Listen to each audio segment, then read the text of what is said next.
Yes, children. Now let us start about the structure of the heart. As I told you, the human circulatory system consists of the main pumping organ, that is the heart, and the blood vessels. These blood vessels are actually the arteries, veins and capillaries, which are the thin tubes through which the blood flows. So the human circulatory system is composed of heart, arteries, veins, capillaries and blood. Now we will discuss about the structure and the functioning of all these three one by one. Let us understand about the structure of the heart. The heart is triangular in shape. It is made up of special type of muscles called as cardiac muscles. If you remember, we did it in muscular tissue also. The size of our heart is same as our clenched fist. Clenched fist means हमारी बंद मुट्ठी. The heart has four chambers. Four chambers are there. Two auricles and two ventricles. The heart is divided from the center into the two sides, left side and the right side.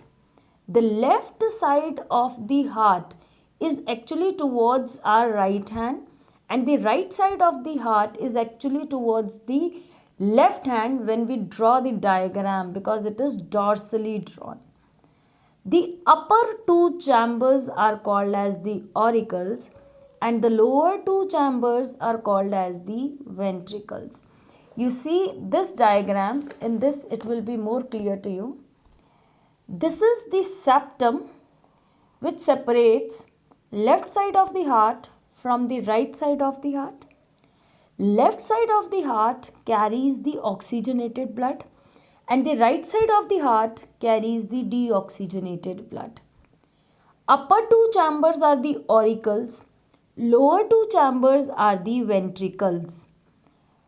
Left auricle, right auricle, left ventricle, right ventricle. The auricle and ventricles are separated by the valves. Left auricle is separated from the left ventricle through a bicuspid valve, and the right auricle is separated from the right ventricle through a tricuspid valve. Means they have three cap-like structures and they have two cap-like structures. These valves, they do not allow the blood to flow back into the auricles when it has entered into the ventricles. There are main veins and main arteries which bring the blood and take the blood from the heart and distribute it into the smaller arteries and veins. The deoxygenated blood enters into the right side of the heart through superior vena cava and inferior vena cava. The superior vena cava brings deoxygenated blood from the upper part of the body, and inferior vena cava brings the deoxygenated blood from lower part of the body. The blood from auricle, right auricle, moves into the right ventricle through tricuspid valves. From the right ventricle, blood goes into the lungs through the pulmonary artery.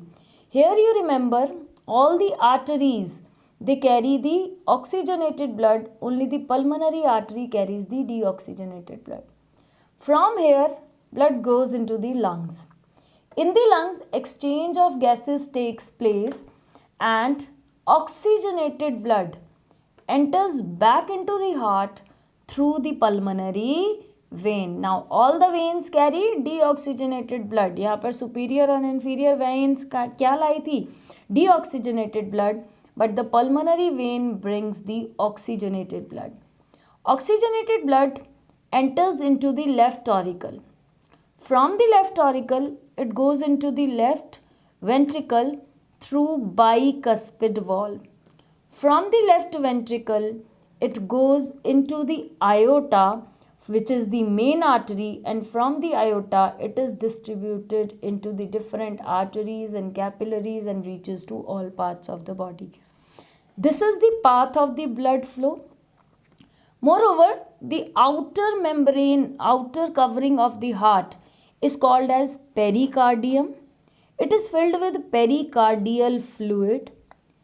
Auricle and ventricles are separated by tricuspid and bicuspid valves. Left side and right side of the heart is separated by a septum. Moreover, there are certain semilunar valves present at the openings of the aorta from the when the blood flows from the ventricle to the aorta. This is about the structure of the heart. I have not discussed with you the working of the heart, only the structure of the heart I have discussed till now. Now firstly, let me tell you about the arteries, veins and capillaries. Look here.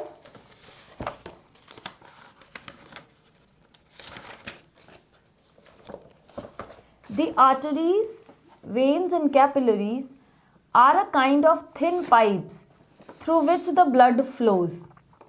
So what are their structures? Let me compare arteries and veins first. Arteries are thick-walled blood vessels which carry blood from heart to all parts of the body, and they carry the oxygenated blood. Veins are the thin-walled blood vessels which carry blood from all parts of the body back to the heart, means they carry the deoxygenated blood. The first difference, arteries are thick-walled, veins are thin-walled. Arteries carry oxygenated blood from heart to all parts of the body. Veins carry deoxygenated blood from all parts of the body back to the heart. Arteries have thick walls because blood emerges from the heart under high pressure. Arteries are found in whole the body. The main artery is the aorta, which gets divided into various arteries. All the arteries, they carry the oxygenated blood, but only the pulmonary artery carries the deoxygenated blood. Now see about the veins. Veins do not have thick walls because the blood flows through them under the low pressure. So the third point of difference, through the arteries, blood flows through high pressure. Through the veins, blood flows at the low pressure. Veins have valves in them. Arteries do not have valves in them. These valves prevent the backflow of blood. So the fourth point of difference is arteries do not have valves. Veins have valves to prevent the backflow. All the veins carry the deoxygenated blood. Only the pulmonary vein carries the oxygenated blood. All the arteries carry oxygenated blood. Only the pulmonary artery carries the deoxygenated blood.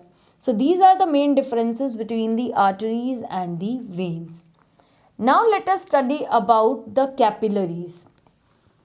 Capillaries are the thin tubes, minute, very narrow tubes which connect arteries to the veins. If you see this structure, oxygenated blood from the arteries enters into the capillaries, and also the deoxygenated blood enters into the veins. So these are actually connecting the arteries and the veins. Here are the various body cells which are surrounded by a large number of capillaries. Every living cell of our body is close to a capillary so that the diffusion of substances can occur. So the walls of the capillary are only 1 cell thick. They are very much narrow. The various dissolved substances like oxygen and food present in the blood passes into the body cells through the thin walls of the capillaries. तो alveoli के आसपास भी जो capillaries हैं उनके through gases का diffusion होता है. विलाय, स्मॉल इंटेस्टाइन की विलाय के आसपास जो ब्लड कैपिलरीज हैं उनके थ्रू फूड का मूवमेंट, फूड का डिफ्यूजन होता है. The exchange of various materials like oxygen, food, and carbon dioxide between blood and body cells takes place through these capillaries. So, this is about the structure of the heart and various blood capillaries. Now, in next video, we will discuss about the working of the heart. Thank you.